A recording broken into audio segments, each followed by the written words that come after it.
Well, welcome to Harvard's Creative Writing and Literature Student Society. This is Literary Hour with me, Carly-Rae, where we chat all things literary process. Today we have New Leaf literary agent Jordan Hill joining us.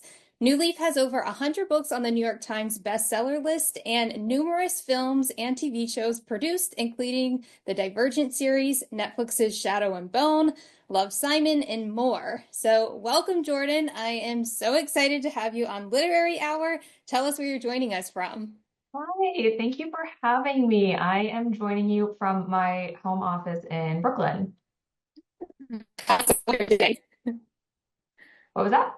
Well, how is the weather today? It's actually beautiful. Yeah, It's good. really gorgeous, which I'm very thankful for. Yeah. Well, you are a literary agent at New Leaf Literary and Media. So, share with us a little bit more about the agency.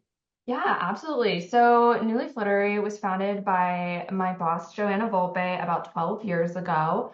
We're based in New York City, but we have agents and a lot of team members all across the country. And we really run the gamut from what we represent, from picture books all the way to adult books, all different types of genres, markets.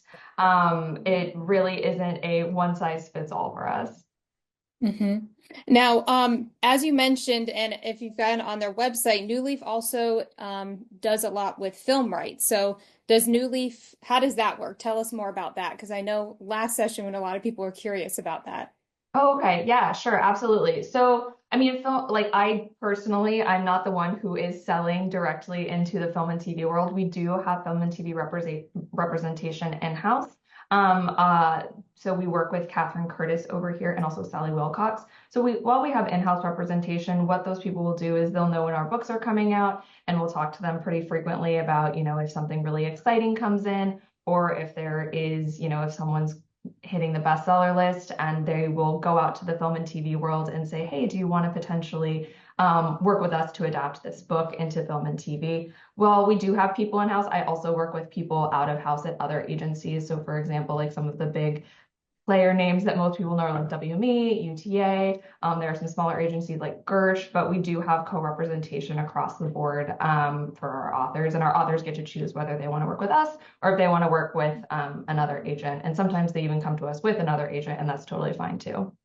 hmm Now, what made you personally like gravitate towards New Leaf to become an agent? Was it the diverse client list, being able to do the film rights? Yeah. So I actually, before I worked at New Leaf, I worked in advertising. And I had always actually really wanted to work in publishing, but I was drawn to New Leaf as an agency for a few reasons. One is just the really strong collaboration sentiment. I work with all the team members all the time. We have a bunch of different departments. So including film and TV, we have a branding department. We have a big sub rights department. So people who sell into translation and audio. We also have like an in-house editor. So I'm constantly talking to my team members all the time, and I am a strong believer that brainstorming is huge. And if you can call someone on your team, be like, I have a problem, let's figure out how to work it through. That is just hugely valuable in this type of work. So that was really what drew me to New Leaf, in addition to representing some of the authors who I really loved and kind of getting an idea of, while I say we do represent from picture book to adult fiction, nonfiction, like the fiction list is really, really strong. And I'm a big fiction person. hmm what's your favorite fiction genre? Oh my gosh, that's very hard. I feel like favorites in this industry are hard to say. Right now, in my personal reading, I do read a lot of horror. But I really love anything that just sucks me in immediately and from the first 10 pages and I'm there and I don't want to put the book down until I'm done. Yeah. In horror, if there's a murder scene on the first page, I'm always hooked. Mhm. Now, one question I am curious about is, did you always want to be a literary agent? Like you worked in advertising, what made you gravitate towards being an agent versus like an editor? Yeah, absolutely. So I didn't even know being a literary agent was a career path I could choose until I was out of college. The first job I had post grad was at an independent bookstore in Massachusetts. And I loved being a bookseller, and I actually got to learn about the publishing industry in a little bit of a backwards way. So that was really, and I had always really wanted to work in publishing, but I moved to New York City. I needed a job. I needed to pay my bills. So I got a job at an ad agency. But what I wanted after I kind of like knew a little bit more about the industry, I think editors are incredible. I love all of my editor friends and colleagues. But what I wasn't so interested in is when you're an editor, you usually have a mandate to acquire for an imprint, which has a very specific set or type of book that you can bring in. Some are a little more generalist, but you could, for example, if you're working at Tor, you're maybe only working on science fiction and fantasy, and that's what you do. Or if you work at, a kids imprint, you're only doing kids books. And so I have the flexibility to work on basically any type of book that I see a vision for, I have a passion for, and I don't have to be working on just one type of book at any time.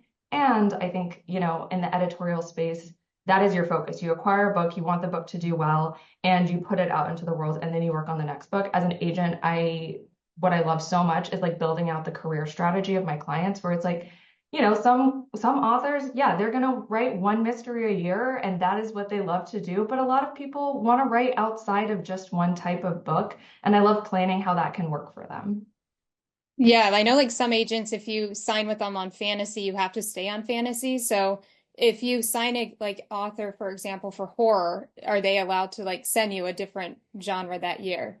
Yeah, for sure. Absolutely.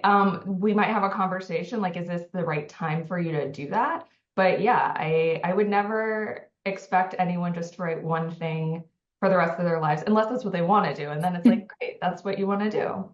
Yeah. Now, have you ever considered publishing your own novel? Oh my gosh. I mean, I think I was an English major, and I think, being in the publishing industry, everyone has that thought, and I love writing. And before I got more formally into like the literary agenting world, I had considered going to get my MFA. I had really thought about applying, and an author at the bookstore actually recommended to me. She was like, "No, you should go check out a residency first. Like, do a shortened situation and see if you like it." And I enjoyed all the people I met there, but I was like, oh, maybe this actually isn't for me right now. And I really think I made the right choice there. Now, you currently are open to queries, and you did mention on your website that you're open to intergenerational stories, and you mentioned horror. So tell us more about the genres you're open to or what you're currently looking for. Yeah, absolutely. So this is on my bio, but I really feel strongly about it. I think the through line for all of my books is all hope is lost, what now? And I say that because that can happen in like a microcosm way where it's just a relationship, where it's two people who have lost everything in their love and in their life with each other, and it's imploding. Or it can be big scale, like post-apocalyptic, literally the world has burned and now you're left with nothing. How are these characters going to walk through that? So that is, and that can take place in many different types of genres. Intergenerational stories, I think one of my favorite books that I would consider intergenerational is Homegoing by Ya Jesse. If you haven't read it, highly recommend it. But really what I mean by that is also just different generations within a family or within like an actual geographical period or geographical space, like interacting with one another and how that kind of like affects the past, present, and future.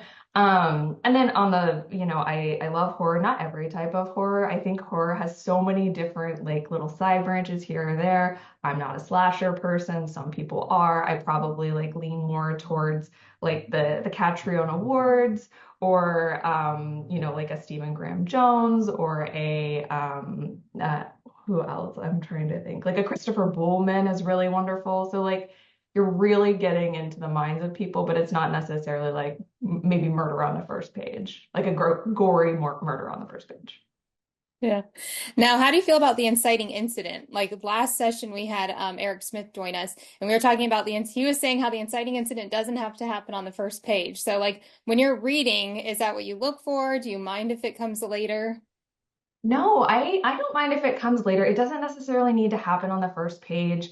And I also think when I'm looking at queries, it often doesn't happen on the first page, or it does, and then I'm thinking maybe this could have actually happened a little bit later because I think the mindset of a query is like, oh, you got to grip them early.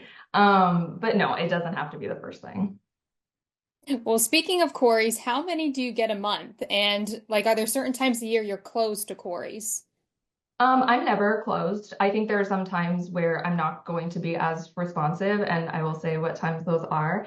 But it's hard to say because it actually varies. I think the heightened times of queries when I receive them, I actually receive a ton first thing in the new year because I think people are kind of off for the holidays and they're in their creative mind space and they have a little bit more time to write.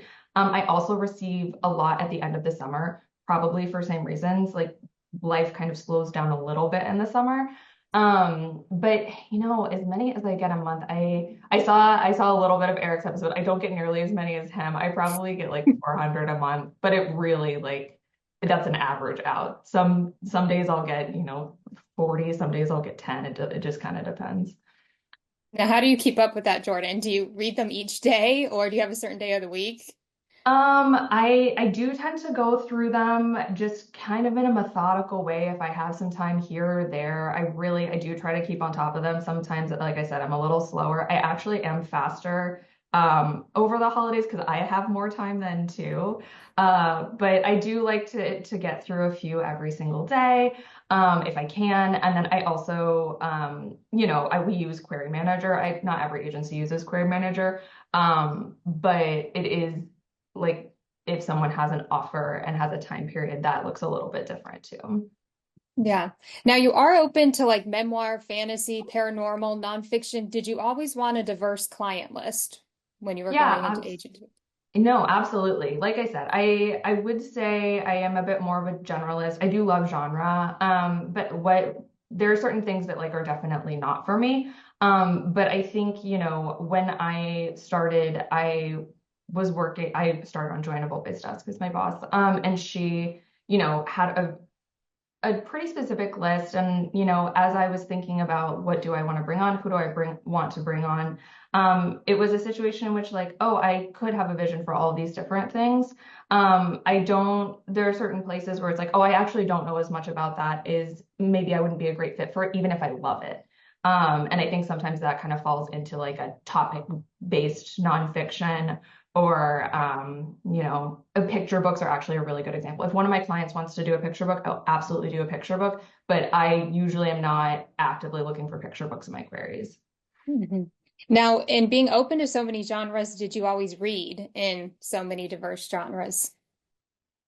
Yeah, I think so. I think as we age and seasons of life change, I'm moved towards some things or other things. But I think, yes, I always really enjoyed a smattering of different genres. I mean, I think as a kid, a lot of people go to fantasy. I think that is just such a inherent part of being a child. Like I think about like Cornelia Funke or Funke, the Inkheart author. But I think I also really love like those Royal Diaries series where it was all the princesses, and some contemporary books as well. Yeah. Now, when you get a Corey, what makes the Corey stand out to you? Is it like the voice, the plot, the structure, world building? Yeah. That's a great question. So I think first thing is always going to be voice for me. I think, voice has to be on the page. Voice is hard to edit. Voice is hard to shift in a manuscript. If you're not really clicking with the voice, it's hard to stay engaged with the manuscript all the way through. So that is really important to me. It kind of depends on the type of query it is for me to pay more attention to like, if it's a super high fantasy, yes, I'm definitely going to pay attention to the world building. But it kind of depends on where it's coming from and what the actual content of the query is. But yeah, for me, voice is first and foremost. Now, how important is the author's bio when you receive a Corey letter? Yeah, that's a good question as well. It's not the first thing I read. I definitely read it. I'm always curious to see where people are from, what their interests are. Sometimes if, someone puts a link to like maybe they had a short story published somewhere online, like I might go dip into that if they, hyperlink it. I think for nonfiction, it does sometimes matter a little bit more where, if someone is writing a book about, I don't know, like hedgehog farms in America, and they're a hedgehog farmer, like, great, I like to know that you're an expert on this subject. That is important to me. But it is not always the first thing that I look at. Now, do you consider like a new client social media? I This is such an interesting question. Again, I think it sometimes matters more in nonfiction because we see in once it's brought onto an agent, you're going on submission, publishers really care about platform for nonfiction. So I think that is usually where I would maybe look at it and look at someone's platform and how they engage with others in their community to see, okay, what is potentially who's going to come to this book that you've written. But again, I think that's usually more on the nonfiction side. Um, it is, there are so many also influencers out there who 5 years ago got book deals, and sometimes it's like, oh, did those books actually do sell? Did those people's followers actually buy the books that they wrote? And sometimes I think the answer is no. Like the jury is still out on that. Also, like if someone has written the best book I've ever read in my entire life and they don't have a social media presence, I'm still gonna offer on their project. Yeah. Well, in the previous episode with Eric, we discussed comps on Corey's. Can you share what you prefer to see like in a potential new author client? Do you like well-known, not well-known comps? Yeah. I think sometimes well-known or not well-known is subjective. And I think that comes down to spaces that I'm super familiar in. What I like to see in comps, and this is, I mean, I'm sure this is standard kind of advice, is I like to see comps that have been published in the last, 5 years that are well known to a degree. You could say they're successful, but what I really like to see in my comps is qualifiers. And I think that's what's really important to me. So rather than just saying, you know, Six of Crows meets Divergent, I would think, oh, what about those books is this meets that? What about these two individual titles? How are they meeting? And that's what's interesting to me versus like what, and I do like the actual comp titles because that's helpful because it's where it happens in the marketplace. But I do like those qualifiers because that's what I'm looking for there.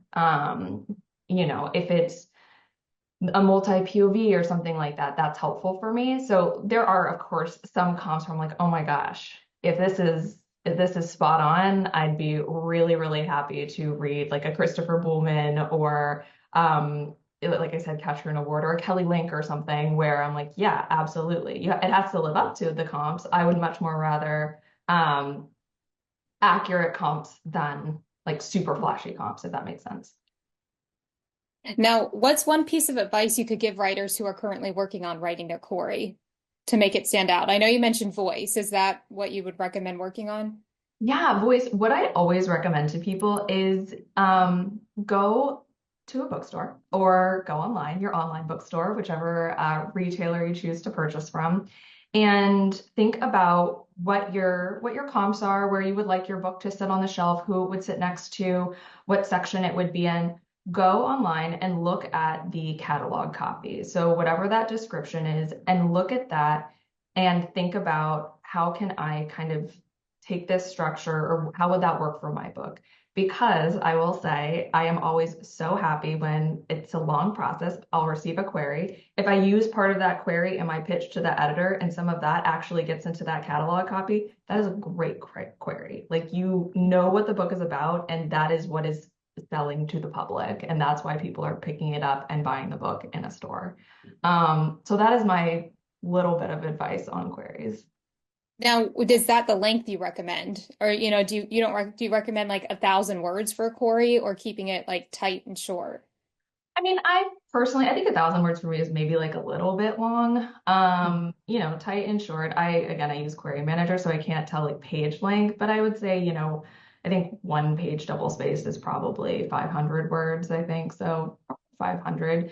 I think again, it kind of depends on the content of the book. And I'm a wordy person. I am guilty. I have to cut my pitches really, really tight. So I know the pain. It's so hard to put your whole book just into one couple of paragraphs. Yeah. Now, what is your biggest pet peeve on a query when you get it, or one thing you recommend writers don't do when they're querying?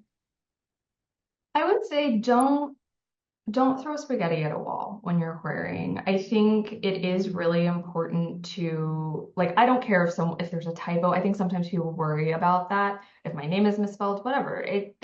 I don't think a typo should make or break anyone's career ever. And I tell my authors that all the time.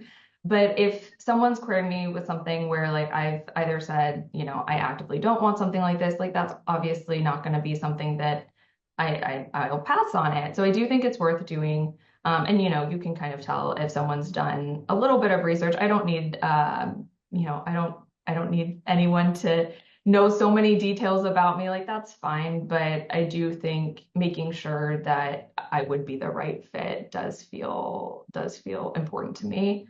Yeah. Now, once you find a query that grabs you, do you request a partial or full? How does that process work? I request a full. I think it's kind of unfair to the author to request a partial and then like go back and ask for more. I can just ask for the whole thing up front. Yeah. Now, when you are reading the full manuscript, how do you determine if the project's right for you? Do you like wait till the midpoint? Do you look at the world building? Do you like stop at a certain time if you just aren't clicking with it? Yeah, so I will, no matter what, I will always give a project 100 pages. Because I find, and I like to tell this to people who are querying, no one expects your book to be perfect at this stage. The books that we receive, we don't expect them to be what's going to be on the shelf. It goes through so many processes before it gets there. What I am looking for, and usually when I say page 100, generally I find those first 50 pages that someone's sending me have usually a lot of throat clearing. That's where someone's kind of figuring out, okay, where is this story? If it's a debut, this is the first time that you have done this usually.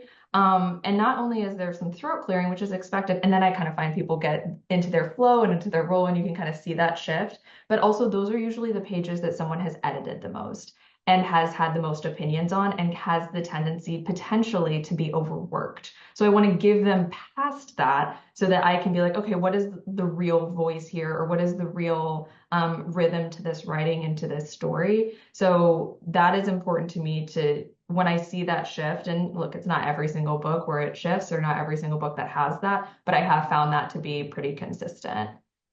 Hmm. Now, once you find a project that grips you, do you contact the new author? Do you schedule a phone call, go over edits? Walk us through that process. Yeah, absolutely. So if I have read the manuscript and I want to talk to this author, I do reach out. I set up a phone call, and I try to do it sooner rather than later. I know the moment I send that email, the author, as they absolutely should be reaching out to a bunch of other agents and being like, "Hey, I'm talking to this agent. Do you also want to meet with me?" I feel very strongly that authors, when we have that call, they're interviewing me too. They're making sure that I'm a good fit for them just as much as I'm making sure that they're a good fit for me and on my list. I could love a book, but in that call, I do talk about edits, more in a broad strokes way. And if those edits are something that the author doesn't want to do, it might not be a good fit. So we do talk editorially a little bit. And I talked to them about New Leaf as an agency. I talked to them about how I work as an agent. I ask them if they have any questions about what it looks like to be represented. And we have like an organic conversation about what they want out of their career, what they want out of this book, what they want out of their creativity, moving forward, because you're not just establishing again a relationship for this book, you're establishing a relationship for your creative career, and like that's a business decision. That's not necessarily like a, a creative decision to make. Hmm. Now, you mentioned New Leaf has like in-house editors. Are you more of a developmental like agent, or do you have like that department, like go over edits with the new client and then they go to that department? How does that work? Not necessarily. I do edits. I usually, when I'm bringing someone on, I'll do one round of developmental edits. I'll write, an editorial letter. I'll go through their manuscript with them. We'll have a conversation and they'll turn it back to me. And then I'll probably do a round of line edits before it goes on submission. That's usually like the standard. Our in-house editor. Her name's Kate Sullivan. She is a genius. She worked in-house for, I think, over a decade. Sometimes I'll be like, hey, can you read this alongside me? And can we have a conversation about it? Because I'm having trouble with, this particular piece. Can we talk about a potential solution to that? And that, I mean, she does other things, of course, but that's always really helpful for me too with editorial. Now, what some writers don't realize is like once you sign with an agent, like that's only the first step in the process. The book then goes on submission, which can take years. Hopefully, it only takes like a month or so, but it can take a while. So, share with us more about like the submission process and how if you like write up the pitch that gets submitted to editors. Yeah, absolutely. So after a book is ready to be submitted, yes, I will write up a pitch. I will create a submission list. Usually, I give my authors an opportunity.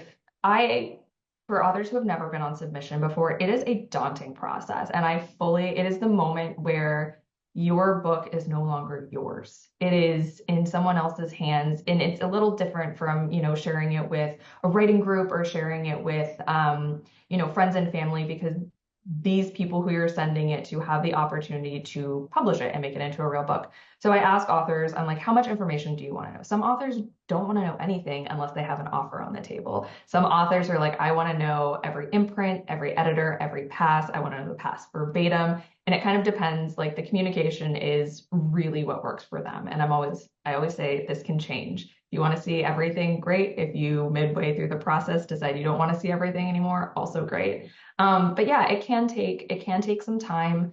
And there's no standard. Yes, hopefully it's swift. Many times it is not, as the world has gotten busier. I think editors have also, from what I've seen over the past, especially since the pandemic, editors have taken on a lot more responsibility and a lot more, I think, in-house tasks than they had before. And you kind of really see that in terms of like submission and reading time for people. Now, how does the process work with film rights? Is it the same submission process that goes into it? And then does the author decide if they want to write the screenplay, or is that not factored into it? That's a good question. So it works a little bit differently with film and TV, right? So as I was mentioning, I'll use Catherine is our in-house film and TV person. So you can go on submission with a manuscript on film and TV at a few different stages. I'm going to use Stephen King as an example because everyone knows who Stephen King is. If Stephen King has a manuscript that he wants to send out, you don't have to sell that manuscript to send that manuscript out to film and TV. Like you could send it out as you're going on submission to editors, and that wouldn't be an issue. However, with someone who's a debut who isn't really a known entity yet, film and TV, they want to know that, yes, this is going to be a book. I think sometimes the main strategy for debut authors would be you're sending that manuscript out, that book out around the same time that the book is actually publishing, because you have your blurbs, your like other author endorsements, you have your trade reviews, you have other accolades, you have like hits. I mean, let's say something is covered by the New York Times, like that's huge and you want to share that. You also have the opportunity there, if there is like a celebrity book club, let's say like Oprah's book club picks it, that's great to push forward. That gives it a better chance in the film and TV world. So usually that happens around publication time, maybe like a week before a pub. And that process is a little bit different because film requires so many more people. It is not just like agent, editor, publish, or made into TV film. So Catherine is thinking about, she's not just going to like a production company. She could go to someone else's representation and be like, hey, does this person potentially want to attach themselves to this manuscript to then further go out? And it could be a writer, it could be a director, it could be an actor or actress. It kind of just depends on who is looking for what at that time. And then the further part of that is there's always an opportunity to go out for film and TV. So Catherine is constantly having meetings with people and asking and hearing what they're looking for, whether it be like Margot Robbie wants to act in something like this, or her production company is looking for something in this vein. And those two things could be a little bit different. And Catherine in her brain, because she, has a list of all of our books that we've published, throughout the history of New Leaf, she could be like, oh, that book that was published 10 years ago would actually be a really good fit for this. And she would send that. Oh, wow. Yeah, that's really interesting. I know we had a lot of questions on film rights and like, if it works different or the same or how that works. Yeah. Oh, and you asked Um, about the script. Do you want me to answer that oh one? Sorry. yeah. Yeah. That is actually, so there are two different types of deals that are done. There's the option, so it's the production or production studio who's like the producer who's optioning the IP. And in that, they're like writing a script is usually like part of a deal point, and that's a totally separate contract. However, I think for debut writers, usually that is not going to, they're usually not going to be the one to write the script.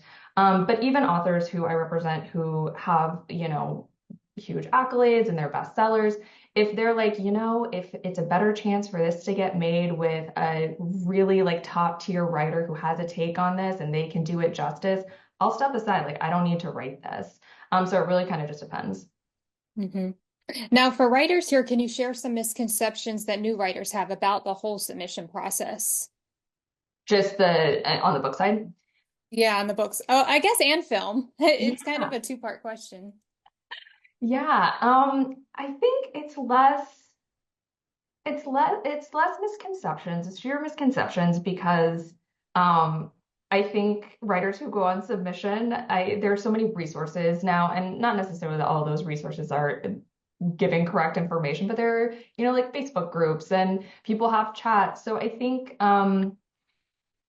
it's more people are nervous about how much time something is taking. I think they need context around like, oh, would this submission potentially like take a lot of time? What is the strategy? I think just giving more information. It's less about misconceptions and more about let me guide you and like let you know what to actually expect from this process. And I think the same goes for film and TV too. Now, okay, we asked about sure. Now, one question I have is with all the different rights available for an author with their manuscript, walk us through a day in your life as a literary agent. Do you work with new clients in the morning, edit at night? How do you balance it all? Oh my gosh. Yeah, there is no standard day, and I do like that about my job. Every day can hold something new. I mean, our business hours are like 9 to 6. But I work with people in the UK. I work with people on the West Coast. So if I have a meeting with someone in the UK, that's going to be in the morning. If I have someone meeting on the West Coast, that's going to be in the afternoon. But I think a good example, and I was, my calendar on Friday. This is a great example. It can be a smattering of, the first thing in the morning I had a meeting with a publisher that's a standing meeting about an author because they have a lot of different books and we like to touch base pretty frequently. Then I had a marketing and publicity meeting where we were speaking with the author about a book that's coming out in 6 months and talking about, where would we like to do, what kind of media would we like to do, what is the messaging going to look like, what are kind of the pie in the sky goals for this, so that was one of the meetings that I had yesterday. I had a potential new client meeting in the afternoon, someone on the West Coast. And so it kind of is a smattering of I sit in a lot of meetings. In terms of reading, I'm sure you all have had a few agents on this show. So I'm sure many of them had said, I think sometimes when I tell people I'm a literary agent, they're like, oh, you get to read all day. I was like, no, I do not read all day. I do a lot of my reading and editorial first thing in the morning before the day starts, just when my brain is really fresh. But I read, so that's for clients, but I'll read queries at night. Because queries, when I'm reading them, it's more of I'm not at that stage looking to edit them. I'm just trying to read them as a reader. But yeah, that's a little bit about what my day to day looks like. It just kind of depends. Now, what's the most exciting part about being an agent that you look forward to? I mean, there are so many. I really love my job. I really, really love my job. I love the people I work with. I love the authors I work with. I feel so lucky that this is the work that I do. I think the most exciting moments of being an agent, I mean, doing a deal for an author, their first book is just really incredible. But further, um, when they hold their book in their hands for the first time, and like that moment feels really special. But I think the thing that I also really love that is not even part of that process is like we were talking about how many queries I receive a day, to know that there are so many people out there writing books and being passionate about their stories, like that gives me so much hope. I feel like that is just the that's like the crux of this job is people want to still tell their stories, and that feels really important to me. Now, do you attend writer conferences where authors can pitch you in person their projects? Yeah, I do. I do maybe, I don't know, three a year, three or four. Kind of depends if it's virtual or if I'm traveling there. Like I'm going to Vancouver at the end of the year. So that's a big trip. So, going back and forth. But yeah, I do them. Now, do you have any advice for authors looking to attend? Yeah, this is a hard advice to follow, but don't be nervous. Agents are people too. We know that it's hard to pitch your book. We know that it's hard to, again, kind of come up with that query letter and talk to someone about it. I usually approach those, and I think authors should too, as like a conversation about your book rather than a pitch. I think that can be helpful because I always have questions about it. I want to, in that moment, I want to ask about the writer, like I want to ask about the story itself. So treat it as a conversation. hmm Now, how active are you on social media, Jordan? Do you recommend if people want to query you just going on your website? Are you on Instagram? I am not really active on social media. I have I don't have a TikTok. I will get a Blue Sky account because I'm doing a virtual conference later this year and I have to be available on Blue Sky. I'm not on Twitter. Or X. I have an Instagram account. It's private. I would say just go to Query Manager. I feel if I think social media is I do look for my job. Like I'll go on like my desktop and look up people's, Instagrams or look at book influencers, but I don't do very much of that on my like own personal accounts. Yeah. Now, if you had to pick a favorite part of the whole literary world, what would it be? Oh, I mean, that's so hard. I think my other answer kind of spoke to that, but really just the people. I think, it is an industry in which, yeah, there's conflict. Yeah, there's, sometimes it's tough to get a book out into the world, but everyone is generally on the same side, and that feels really good. Now, when we had Eric on, he was talking about his least favorite part is sending out the rejection letters. Is that your least favorite part of everything? Yeah, I mean, absolutely. I think you are in the position of giving either the best or the worst news to somebody, and it's hard to communicate rejection for sure. I totally agree with that. Yeah. Now, before we take audience questions, okay, so if everybody wants to query you, we'll put your link to the website in the chat. Yeah. And then you mentioned going on Query Manager or Manuscript Wish List to look up any of the interests that you're open to. Yeah, yeah. So Query Manager, or it's Query Manager for me, maybe it's Query Tracker for authors, I think. So Okay. Query Tracker. But yes, that's how we take queries. The New Leaf website will have like a link to my specific submission portal or whatever. And yeah, that's how you can query me for sure. Okay, so we do have a lot of questions. So the first question that we have is from Elizabeth Q. She said, please explain how you would work through the scenario where you've gone on sub with a client, the book doesn't sell but did get interest. What happens if you don't connect with the pitch of the author's next book? Will you step away from the client? That's a really interesting question. So there are a couple of things that can happen if a book doesn't sell. One of the things is maybe we edit it and go on submission again. If it got interest and people were like, oh, if I see a thread in that feels connected in a bunch of different passes where someone didn't like this certain plot thing, you can edit plot. We can rework that and we can go out if the author wants to do that. Sometimes they're like, I'm done. I want to put it in a drawer. If I don't connect with the pitch of the author's next book, usually this is actually an opportunity for me to be like, I don't know if this is the right, and it might not be like the right next move for them, and we'll have a conversation about that. I wouldn't step away from a client if I didn't like a particular pitch. I think that, that's a conversation to be had. Like, oh, is this like your next heart book? Like, let me read an outline. Let me read a synopsis. It's never going to be at a pitch stage that I'm writing someone off completely ever. Yeah. Yeah. Well, building off that, when you do submit to an editor, are you allowed to repitch them? If they're like, hey, I want to see some more world building or I want to see this fleshed out, are you able to do that?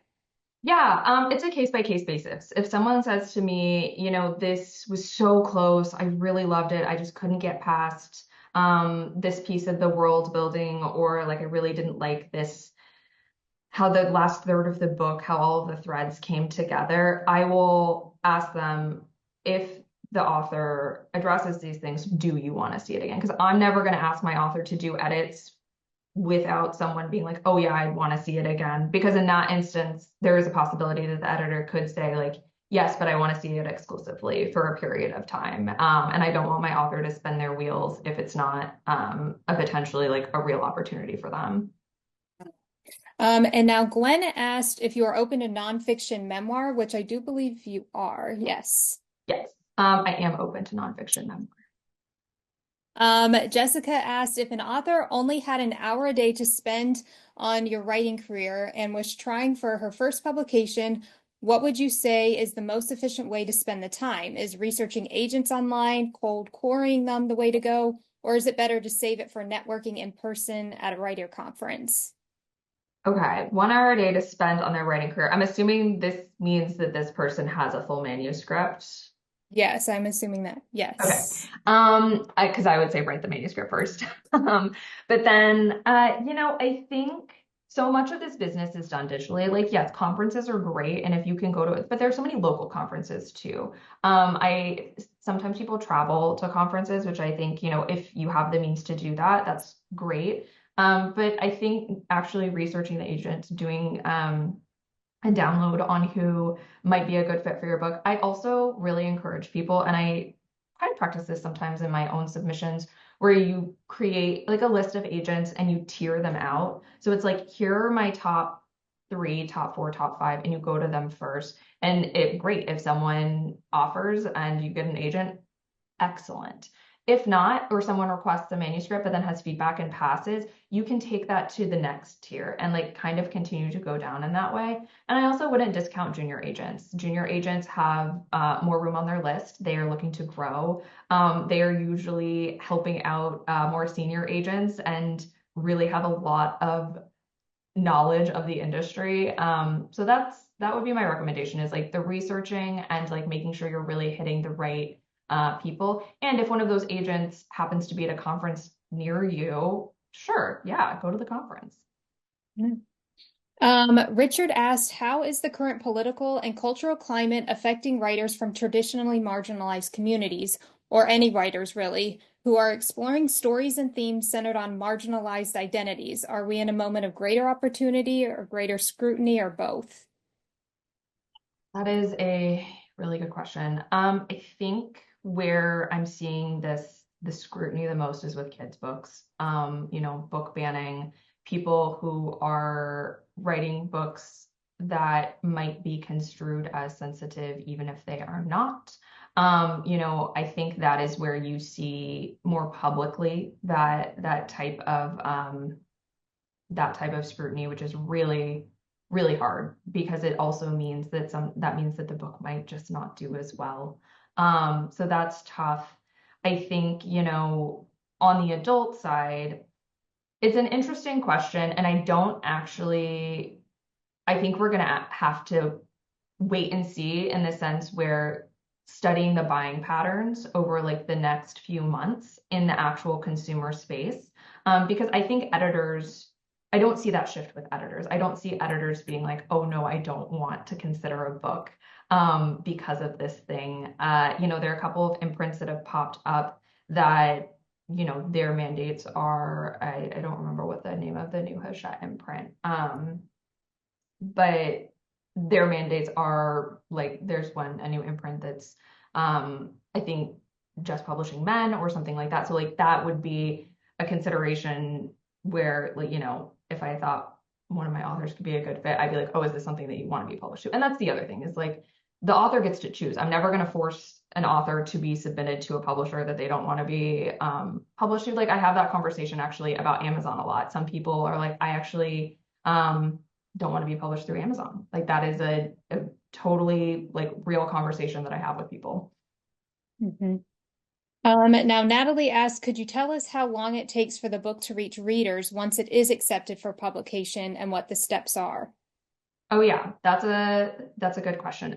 So for a debut, I'm going on submission with a whole manuscript.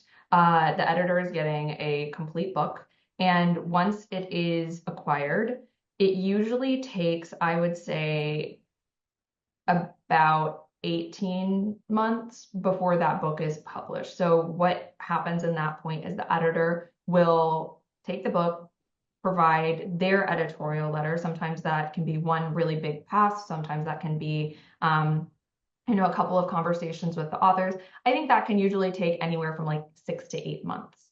And then from there, once it goes into the next step is going into copy edits. Once it goes into copy edits, that's when the production starts. And from copy edits, it's usually like a year for the book to come out. I mean, I've seen shorter, I've seen longer, but that is, I think, the standard if everything is going according to plan.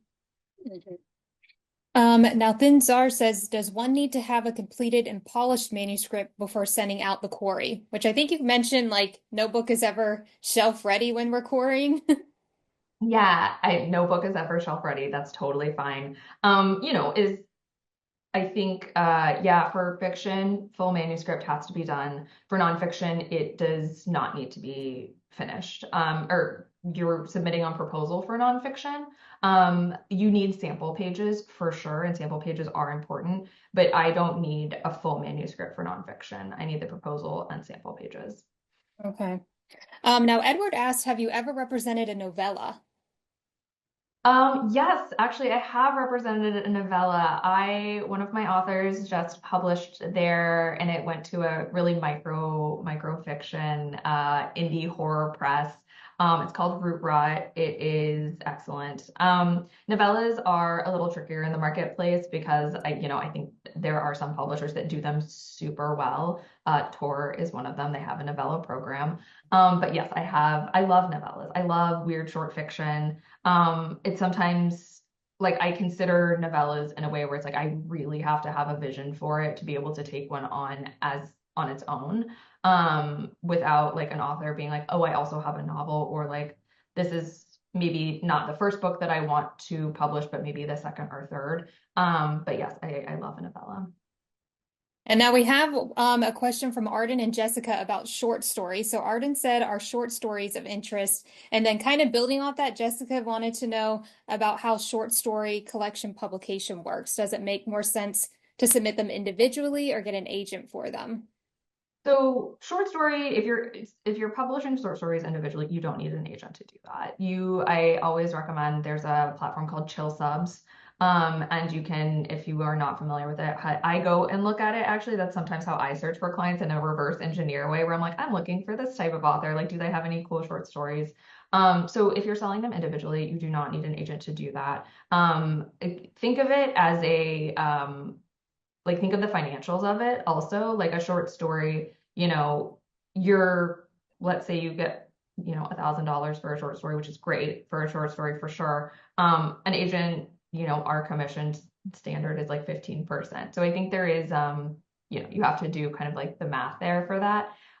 For short story collections, that is something that is usually more because traditional publishers are not publishing just like short stories as, individually. So a collection of short stories is definitely something that like I do look at on submission.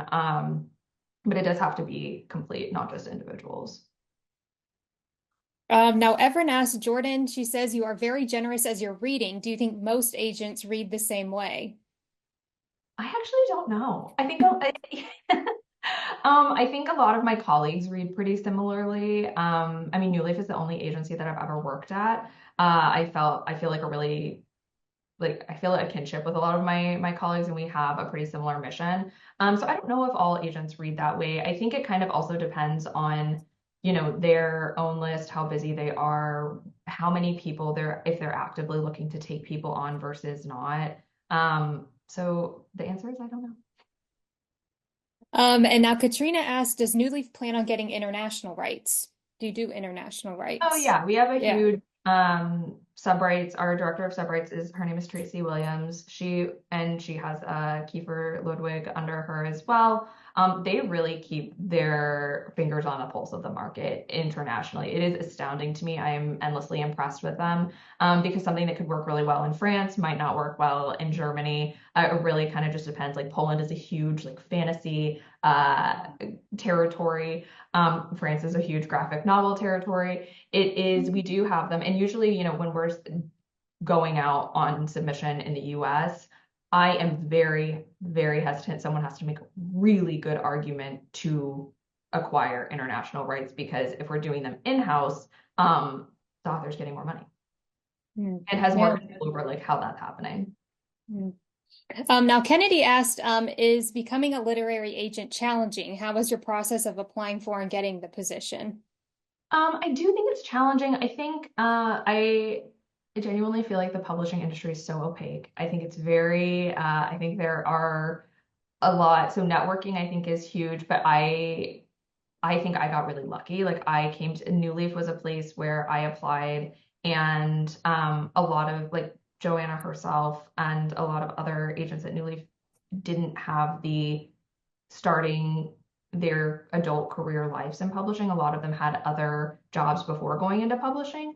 So I do think it can be challenging. My process was, I had been just applying to a bunch of different jobs. I got an interview with them. I went in and, I did a phone interview, and then I did an in-person interview, I think. And then, they sent an offer. But I think for a lot of people, it starts, I redid my career. I started as an assistant. I kind of just did a total pivot. That is something that I think helped. Mhm. Now, building on that question, another one was for traditionally published authors who retain foreign rights, audio movie rights. Is that something you're interested in representing, or do you have any advice for an author who would proceed in that case? Mm, I'm not sure I totally understand the question. So the author has all of their foreign rights and audio Yeah, rights, but they've been published elsewhere before they come to me. traditionally, yes. Okay, yeah. So there are a couple of different ways that this can work. I have a lot of authors on my list who have been represented previously, but they still have some rights available. If they want me to take over those rights and sell, if they want New Leaf to take over those rights and sell those rights, we can absolutely do that. It kind of depends on what their agreement is with their previous agency who domestically sold the book initially. But yes, and I think it's really important to note that when you do a domestic deal, it's for term of copyright.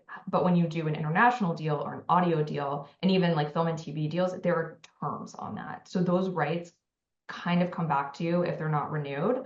I have recently have had some great success with books that were published like 10 years ago and reselling their audio rights. So they kind of get a new life in audio, which is really fun. Yeah. Now, Whitley asked, what are your feelings towards pen names for authors? Yeah, I think pen names, I'm fine with them. I think there are a couple of considerations for pen names. There are different ways to do it. Some people who have pen names are anonymous. Like they do not reveal their identity. Some people with pen names, it's like this person writing as this other person. I think with pen names, sometimes I think that really comes into play when authors maybe want to write in a different genre. But I don't really have a problem with it. I think it's really more of a conversation about like, okay, why are you doing this? Like, what's the reason that you want to have a pen name? But I don't have a problem with it. Hmm.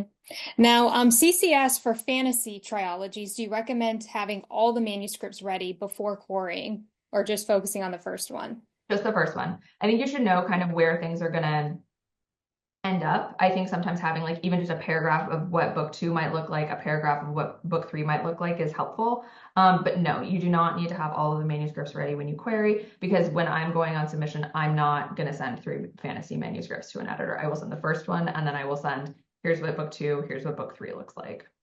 Hmm. Now, Hannah asked, can you share a little on what influences whether copy editing takes a lot of time or a little time? I mean, copy editing is pretty out of my hands. That happens on the publisher side. It is like the step of production. I mean, I've never seen it takes a super long time. I think it can So what happens is they'll send it to a copy editor in-house. Like your editor, your actual editor is not doing the copy editing. That's someone else in-house. It could take a month to get the manuscript back. I think something that influences how long it might take is maybe how long the book is. That that is something that could influence it. And the other thing that could influence it is there are a couple like when the book is publishing. So if it is a book that is crashed, aka it is coming out really, really soon and you need to do this quickly, it'll happen a little faster. Yeah. Now, last audience questions are there any predictions about future trends or hypes? Romancy seems big right now. Oh my gosh. Okay, my first note on trends is never write to a trend if you don't want to. If you're not interested in it. So, as I said about the timeline of the book, when you sell a book to when it comes out, there's a lot of time in there. There's a lot of time for other things to be exciting to people and become trends. But so that's my advice about writing to trends. I never tell my authors to do it unless they're like, I want to write something like this.